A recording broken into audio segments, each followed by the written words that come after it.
आज राजीव गांधी की पुण्यतिथि है। हिमाचल प्रदेश में एंटी टेररिस्ट डे के तौर पर भी इसको ऑब्जर्व किया गया है। कितना महत्वपूर्ण है, क्या संदेश है इस दिन के लिए? राजीव गांधी जी की पुण्यतिथि आज पूरे देश में मनाई जा रही है। राजीव गांधी देश के ऐसे प्रधानमंत्री थे जिन्हें युवा सोच को मजबूत किया। उन्होंने प्रदेश के युवाओं को अधिकार दिया, महिलाओं को अधिकार दिया। पहला अधिकार उन्होंने जब 18 साल की उम्र के युवा साथियों को वोट देने का अधिकार दिया, क्योंकि लोकतंत्र में वो चाहते थे युवाओं की भागीदारी हो। इसलिए उन्होंने जो वोटिंग की उम्र 21 साल से घटाकर 18 साल की, ये अधिकार राजीव गांधी जी ने दिया।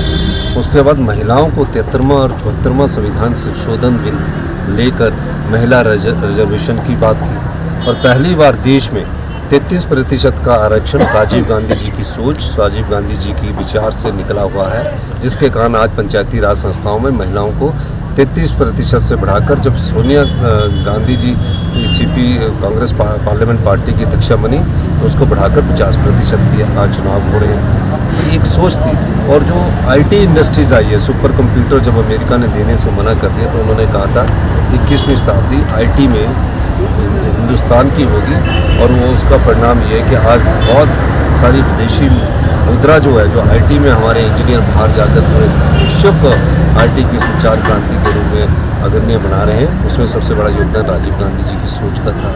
सब योजनाओं को राजीव गांधी जी ने दिया और युवाओं की सोच को आगे बढ़ाकर उन्होंने ये योजनाएं लाई।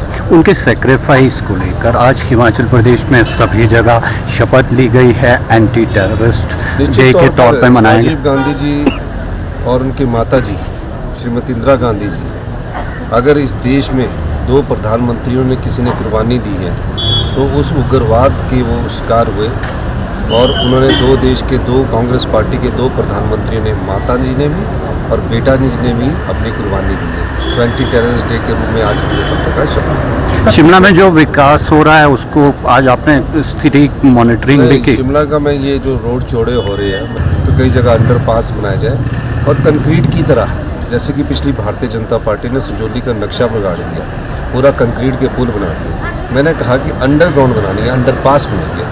तो अभी हम इस सारी दृष्टिकोण से आपने देखा होगा कि डक्ट का निर्माण हो रहा है, और आईजीएमसी के पास भी मैंने एक अंडरपास बनाने का निर्देश दिया है, ताकि जो मेडिकल कॉलेज के हमारे स्टूडेंट्स हैं वो उनके जो लेक्चर थिएटर पार्किंग क्रॉस करके बनेंगे, तो उसको भी हम अभी कर रहे हैं। और शिमला में अंडरपास बनाने की जरूरत है हम, ताकि डीकंजेस्ट कर सके और शिमला को सुंदर बना सके, ताकि पर्यटक यहाँ आ सकें। सर, शिक्षा के क्षेत्र में जो हिमाचल 6ठे रैंक पे आया है, किस तरह से देखते हैं? क्या देखिए, 2021 में जब भारतीय जनता पार्टी की सरकार थी, केंद्र में भी भारतीय जनता पार्टी की सरकार थी, तब डबल इंजन की सरकार बोलते थे।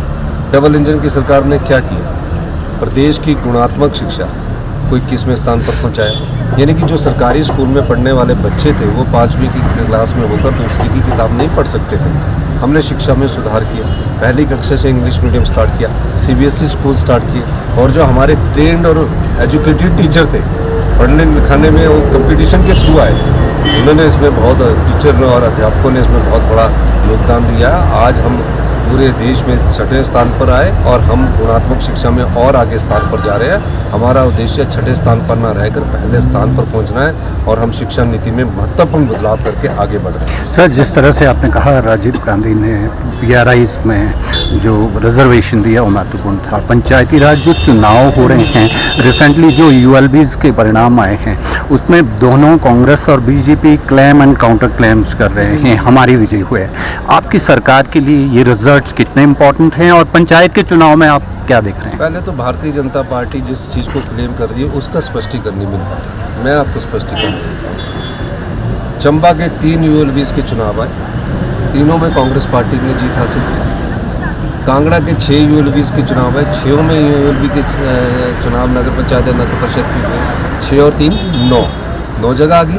उसके बाद मंडी में सुंदरनगर और जोगिंदरनगर को छोड़कर मंडी में हमारे नेर चौक, रिवालसर और करसोग में तीनों जगह कांग्रेस पार्टी ने जीत हासिल की। 9 और 3 12 हो गए।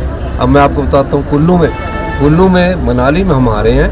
मनाली के बाद हमारा निर्मन, मानी और बंजार हमने तीनों जगह सीटें हासिल की और कुल्लू में, प्रॉपर कुल्लू में हम बराबर पर है, उसको हम गिन नहीं रहे। 3 उनके 3 उनके और फिर इंडिपेंडेंट है, तो हम उनको गिन नहीं रहे। इसी तरह हमारे 12 और 3 15 हो गए। आपको मैं इसलिए गिनाना चाह रहा हूँ। उसके बाद उन्ना में उन्होंने क्लेम किया, उन्ना में दौलतपुर चौक में हम जीते और हम आपके अम्ब में जीते, तो 15 और 2 17 ये भी ULBs होगी। और जो महतपुर है उसमें बराबर है, अभी उसमें बनना कुल्लू महतपुर में। उसके बाद सरका घाट बराबर है, 3 है, 1 है, तो सरका घाट को भी नहीं गिना, इनको आज़ाद में गिनो, बीजेपी को में तो मत गिनो। उसके बाद आप आ जाइए सोलन में हम सारी जगह हमारा चुनाव ठीक नहीं रहा, बिलासपुर में हमारा सारी जगह चुनाव ठीक नहीं रहा। फिर सिरमौर आ जाइए, सिरमौर में हमने राजगढ़ में पूरा जीता और पौंटा में जीते। और उसके बाद हम सिर्फ सोलन नगर परिषद में हम 6 और 7 आए, तो वहाँ भी हमारी 2 लगा लीजिए, 18 और 2 20 हो गए। उसके बाद आप शिमला आ जाइए, 17 और 2 19 हो गए। शिमला में आ जाइए, शिमला में हमारे कोटखाई में ठीक नहीं रहा और थोड़ा सा रामपुर में ठीक नहीं रहा, लेकिन ठियोग में हम बराबर रहे, उसको हम अपने में नहीं गिन रहे। लेकिन चिड़गांव, नेरवा, चौपाल, जुब्बल, नारकंडा 5 सीटों में हमारे 25 LBs तो होगी 47 में से 4-5 जगह जो है बराबर है। तो बीजेपी को 16 ULBs में हुई।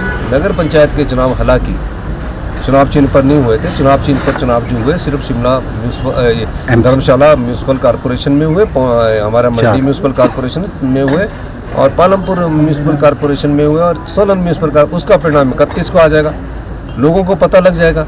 लोग भारतीय जनता पार्टी को वोट क्यों डालें? सरकारें तो आती है रहती, क्यों डालें भारतीय जनता पार्टी को वोट? आपदा में वो आपदा प्रभावित परिवारों के साथ 1 बीघा जगह वो केंद्र से हमें दिला नहीं सकते। 1500 करोड़ रुपया जो मोदी जी के पास है उनके पास जाकर वो हमें दिला नहीं सकते।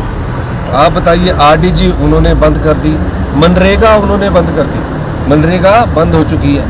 तो ये बीजेपी को हिमाचल के लोग वोट क्यों डालें? हमें इसलिए डाल रहे हैं कि हमने ओल्ड पेंशन स्कीम दी, शिक्षा के स्तर में हमने सुधार किया, हमने हेल्थ में सुधार किया। हम आज किसान को अगर गेहूँ पैदा करता 80 रुपये किलो गेहूँ खरीद रहे हैं, हम 80 रुपये किलो जौ खरीद रहे हैं, 50 रुपये किलो मक्की खरीद रहे हैं, 63 रुपये लीटर दूध खरीद रहे हैं। हम लोगों की रूरल इकॉनमी को विकसित कर रहे हैं। टूरिज्म सेक्टर में हम एयरपोर्ट की एक्सपेंशन कर रहे हैं, हर जगह हेलीपोर्ट बना रहे हैं। तो और सारी जगह हम लोगों ने कार्य अच्छा कर रहे हैं, तो लोग क्यों हराएंगे? तो हमने वैसे चुनाव चिन्ह पर ये नहीं लड़ा था, मैं इसको गिनता भी नहीं हूँ कि चुनाव चिन्ह पर है, लेकिन मैं ये मानता हूँ कि एक लोग ये सोचते हैं कि कांग्रेस जो समर्पित है उनको मत डाला है, मैं इसको नहीं मानता। चुनाव चिन्ह पर जो होगा उसको हम बोलेंगे कि पार्टी के मैंडेट होगा। वैसे पंचायत के चुनाव हम चुनाव चिन्ह पर नहीं लड़ रहे हैं, जो भी इसमें जीतेगा हम उनको पंचायत के लोकतंत्र को मजबूत करने के लिए। आप इसको शुभ संकेत मानते हैं 2027 के लिए? बहुत शुभ संकेत मानते हैं। 3.5 साल में हमारे लोगों के बीच में रहे, पर इसको हम ये नहीं आंकलन कर सकते कि अगले चुनावों में हम इसमें कोई होगा। अगले चुनाव हमारे और 1.5 साल की परफॉर्मेंस पर डिपेंडेंट करेंगे कि हम अच्छा कार्य करेंगे। कोई भ्रष्टाचार का चार्ज हमारे किसी मंत्रिमंडल पर नहीं लगा है, तो हम जो अच्छा काम करेंगे तो लोग उसके बाद हम जनता के पास जाएंगे।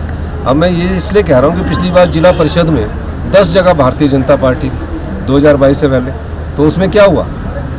विधानसभा में हमें समर्थन दिए, लेकिन नगर परिषद और में जो समर्थन आया और नगर निगम में जो समर्थन मिलेगा उसके आधार पर हम अपना आंकलन कर सकते हैं। सर, राहुल गांधी को नितिन नवीन ने सर एक तो कहा राजनीति के राहु है, और दूसरी बात उन्होंने ये कही कि वो अराजकतावादी सोच रखते हैं क्योंकि उन्होंने प्रधानमंत्री और अमित शाह और RSS को गद्दार कहा है। ये तो अब दिल्ली में पूछिए। वैसे एक मैं बात हूँ, राहुल गांधी जी ओपोजिशन पार्टी के लीडर है, वो सबसे ज़्यादा मुद्दे उठा रहे हैं, सच्चाई बोल रहे हैं, तो तकलीफ तो होती है, तो उनको तकलीफ हो रही है क्योंकि सच्चाई जब जनता के बीच में आ रही है तो उनको तकलीफ होती है। जिस तरह